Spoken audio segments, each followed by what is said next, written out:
This is music, and these are 10 albums from 2005 that may be better than Metallica's new album, 72 Seasons.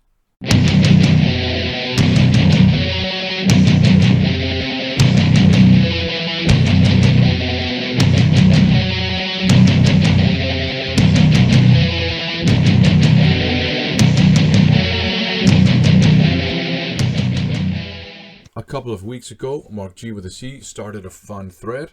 The theme is 10 albums from 2005 that will forever be better than Metallica's new album 72 Seasons.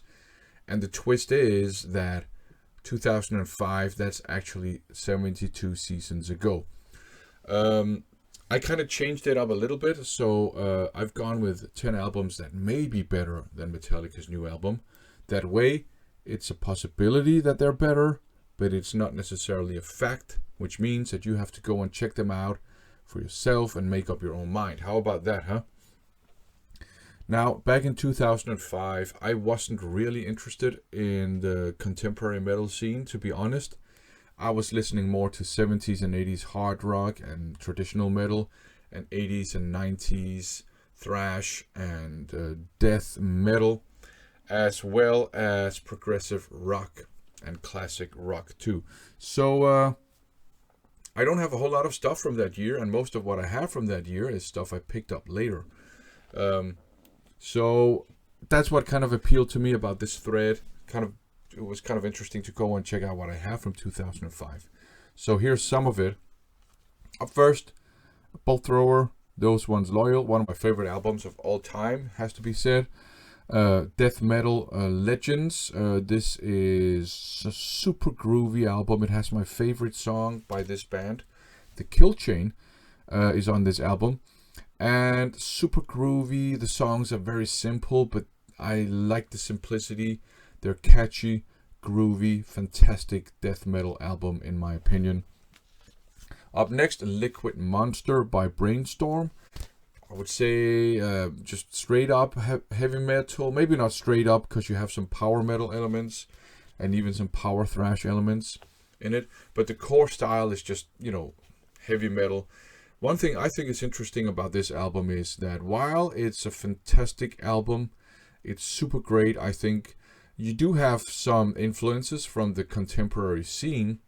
I detect influences from Melodeath, from the kind of melodic modern metal scene at the time, and maybe even from the core scene. I don't know if you remember that a lot of the more melodic kind of core and core derived bands, they had some electronic elements in their music. There's a little bit of that here. I know this sounds off-putting, and this is not a metalcore album, it's a heavy metal album. It just has some elements from the contemporary scene, and I kind of respect this band for kind of doing that, for looking around at maybe some of the younger bands, taking some inspiration from that. I admire that, but this is a great heavy metal album. Here is a pretty good doom metal album, Candlemas, self-titled, featuring Messiah Marcolin on vocals. He sounds great, of course, in this album.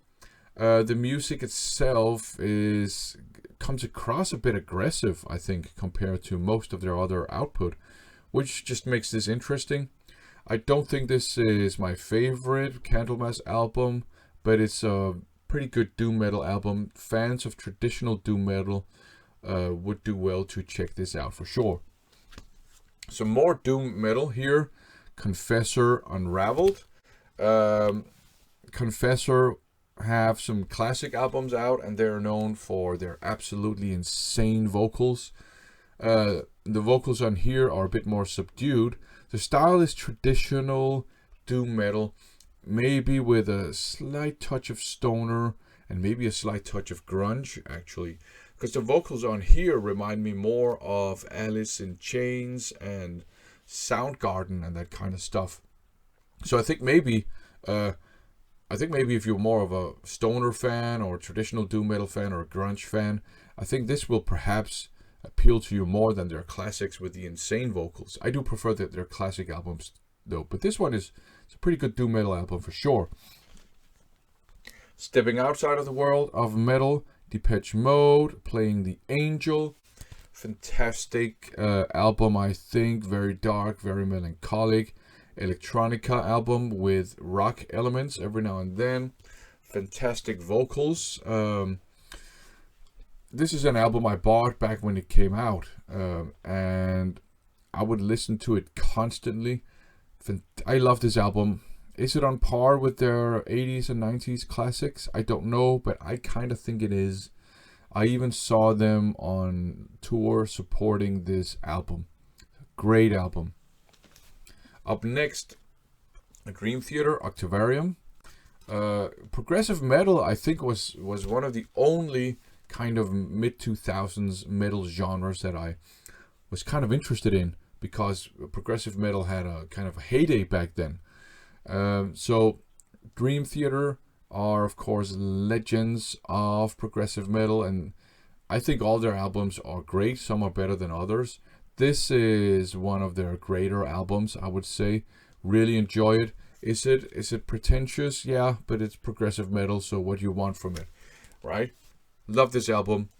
If you haven't heard Dream Theater, I don't know where you would start. This one might be a good place to start. Whatever. I love it. There you go. The next one is a bit weird. La Muerte by Gorefest. This one came in an O card. I do have that one stored safely, so don't you worry. Now, Gorefest, they were also death metal legends, and they were also accredited as some of the pioneers of death and roll, which kind of combines death metal with more hard rock kind of approach. This album is interesting. It's very strange. I don't know if I would call it a death metal album. I don't know if I would call it a death and roll album. It has death metal elements for sure. Got some blast beats every now and then. You got some death metal styled riffage. Also has a lot of hardcore elements to it. The vocals, I think, are more hardcore than death metal. I wouldn't consider the vocals growling.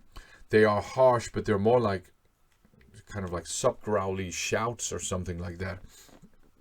You also have some quite groovy elements on here. You have some quite melodic elements on here. So I actually don't know how to genre classify this album, but I guess that's what makes it very interesting. Is it their best album? I don't think so, but it's a very interesting listen. I enjoy just listening to it every now and then. Now, Metallica, of course, known as some of the pioneers of thrash metal.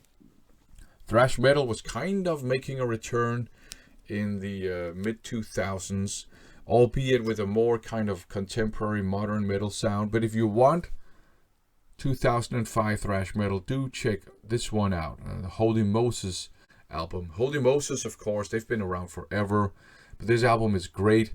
It does have mid-2000s elements on it. It has a modern feel to it, but that's not a bad thing.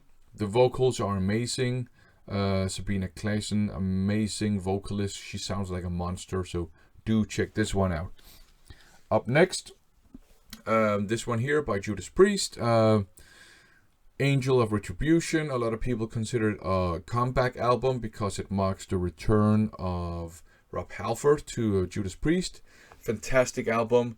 This is a metal album I picked up back when it came out, and I listened to this constantly as well. Fantastic album. All the songs are great. I like that they're focused, but you also have some variety going on. So great album. I will say that I think it's a shame that they've kind of disowned the two Ripper Owens albums, because I think they're great too. But this is a fantastic heavy metal album. And up last, a Maximum the Hormone album here. Maximum the Hormone, punk metal band. This album is actually very punky, but it has some metal elements too. It's very catchy, very melodic, very groovy, very punky. I love this album.